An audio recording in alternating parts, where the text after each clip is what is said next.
எல்லாருக்கும் வணக்கம்ங்க. நம்ம கோயில் வந்து பார்த்தீங்கன்னா நல்லாம்பாளையத்தில் இருக்குங்க. நம்ம கோயில் பேர் வந்து ஸ்ரீ ராஜகாளியம்மன் திருக்கோவிலுங்க. இங்கே வந்து பார்த்தீங்கன்னா அம்மா வந்து சுயம்பு வடிவில் இருக்கிறாங்க.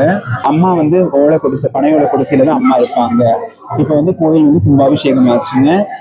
கன்னிமாரு, கருப்பராயன், விநாயகருங்க, கன்னிமாரு, கருப்பராயன், அப்புறம் வந்து வெளியில வந்து அண்டுமாரியம்மன் அப்புறம் எல்லாம் வந்து வச்சிருக்குங்க. நம்ம கோயிலில் வந்து பார்த்தீங்கன்னா வெள்ளிக்கிழமை சிறப்பு பூஜை நடக்குங்க. பௌர்ணமி பூஜை ரொம்ப விசேஷமா நடக்குங்க. வெள்ளிக்கிழமை வந்து பார்த்தீங்கன்னா ரொம்ப விசேஷமா இருக்குங்க. சாயங்காலத்துலேருந்து நிறைய ஊர்லேருந்து ஆளுகள்லாம் வருவாங்க, ஜனங்க வருவாங்க, எல்லாம் இருப்பாங்க. வெள்ளிக்கிழமை அன்னதானம் நடக்கும். ரொம்ப சக்தி வாய்ந்த அம்மனுங்க. நேத்து பாத்தீங்கன்னா ஒரு 200 முளைப்பாரி எடுத்தோங்க. முளைப்பாரி 200 வந்து இங்க ஊர்கவுண்டன் தோட்டத்துல இருந்து எடுத்துட்டு வந்தோங்க. 200 முளைப்பாரி எடுத்தோம். அப்புறம் வந்து இன்னைக்கு பாத்தீங்கன்னா காத்தால வந்து கும்பாபிஷேகங்க, சாயங்காலம் வந்து சப்பரை ஊர்வலங்க. அதுக்கு முதல்ல வந்து பாத்தீங்கன்னா 15ஆம் தேதி வந்து தீர்த்த கொடை எடுத்தோங்க. ஒரு 32 கோயில்ல இருந்து தீர்த்தம் கொண்டு வந்து அது வெறும் ஆம்பளைக்கு மட்டும் எடுத்துட்டு வந்தாங்க.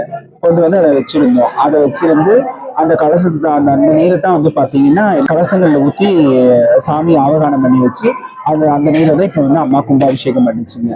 அனைவருக்கும் வணக்கம்ங்க.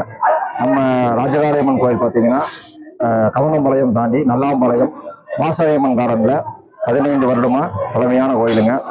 நம்ம கோயிலில் வந்து ரொம்ப விசேஷ நாள் வந்து பார்த்தீங்கன்னா அமாவாசை பௌர்ணமி வந்து 12 மணிக்கு உச்சிக்கால பூஜை ஆகுங்க. சாயங்காலம் அருள்வாக்கு இருக்குதுங்க. அதுக்கப்புறம் இங்கே வந்து குழந்தை வரும் கேட்டு நிறைய பேர் வராங்க. சாமி அதுக்கு நல்லா அருள் புரிஞ்சிருக்கிறோம் அப்படிங்க. ரெண்டாவது பார்த்தீங்கன்னா நோய் நொடி இல்லாமல் இருக்கிறதுக்கு இங்கே நல்ல ஒரு அருள்வாக்கு கிடைக்குதுங்க. எல்லாருமே வந்து வெளியூர்லேருந்து வந்து நைட்டு தங்கி அருள்வாக்கு கேட்டு போகிறாங்க. அதுக்கப்புறம் இன்னைக்கு காலையில் கும்பாபிஷேகம் நடந்திருக்குதுங்க. 15ஆம் தேதியிலேருந்து இன்னைக்கு வரைக்கும் 4 கால பூஜையோட கும்பாபிஷேகம் நடந்திருக்குதுங்க. காலையில் 7:45 to 8:45 கும்பாபிஷேகம் நடந்திருக்குது. கும்பாபிஷேகம் நடத்தி வைத்தவர் வந்து பார்த்தீங்கன்னா ஹரிபிரசாத்துங்க, வடவள்ளி ஆதீனம் அவர்.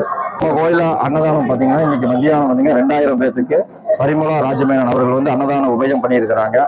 அதுக்கப்புறம் நம்ம இதுல வந்து பாத்தீங்கன்னா எப்பவுமே 7 நாளுமே வந்து காலையில அபிஷேக ஆராதனைகளோட அலங்கார பூஜை நடக்குதுங்க. சாயங்காலம் வந்து அபிஷேக ஆராதனையும் இருக்குதுங்க.